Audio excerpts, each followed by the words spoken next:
Модлески мен Редуэй теориясы. Бұл теорияда өндірістегі кинолар әйелдердің қиялдарын көрсететін жайлы айтылған.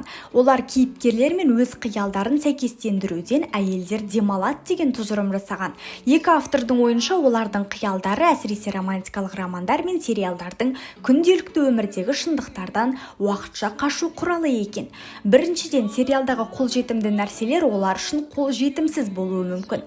Мысалы, біздің өндірістегі телесериалдарда бай әйелдің рөлі сомдалады. Кино өндірісінде осы жылы жарыққа шыққан «Бойдақ күйеу» фильмі. Жолдасы кәсіпкер, бірнеше үй қызметкері бар, әдемі киініп, құрбыларымен кездесіп, бос уақытын тек өзіне арнайтын бай әйелдің өмірі көрсетіледі. Ал біздің шынайы өмірде ше, әйелдер үй жинап, бала қарап, тамақ әзірлейді. Кейде құрбыларымен сөйлесуге уақыты болмайды.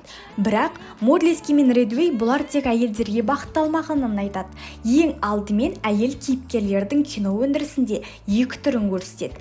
Біріншісі жоғарыда айтқандай мінсіз әйел, екіншісі зұлым әйел. Осылайша екі кейіпкерді салыстыру мақсатында бір кейіпкер зұлым болады. Мысалы, «Аппақ келін» сериалы.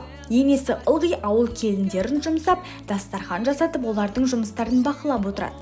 Бұл жақта енесінің рөлін басқа келіндерге зұлым ретінде көрсетіп қойған. Дегенмен де, Модлески мен Редуэйдің теориясына сәйкес, осындай сериалдар мен романдар әйелдерді үй әйелдері сияқты көрермендер болуға үйретеді.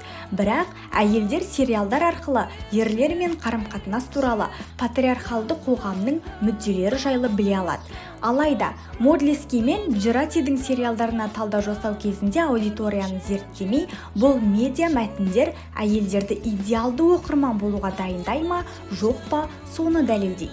Нәтижесінде әйелдер аудиториясына бағытталған күндізгі теледидарлық бағдарламалардың бірнеше мәрте қайталанатынын байқаған. Сондай-ақ ондай бағдарламалардың басым көпшілігі балалы аналарға арналған. Мен үйде отырған декреттегі анамын. 4 баланың анасымын. Үйде отырғанда осында өзіміздің отандық фильмдерді, киноларды және де неше түрлі қызықты бағдарламаларды көремін.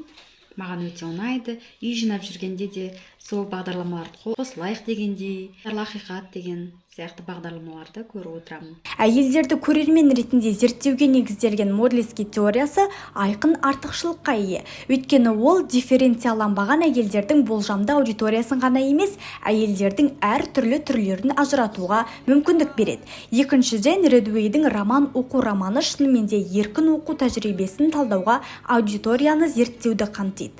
Әйелдер романтикалық романдарды оқиды және демалу үшін фильмдерді көреді. Үй тіршілігіне, ата-енеге байланған және сүйіспеншілік пен тәуелсіздікке мұқтаж әйел оқырмандар бейнелі түрде сериалдарды көру арқылы ертегіге түседі. Онда кейіпкердің ұқсас қажеттіліктері жеткілікті түрде қанағаттандырады.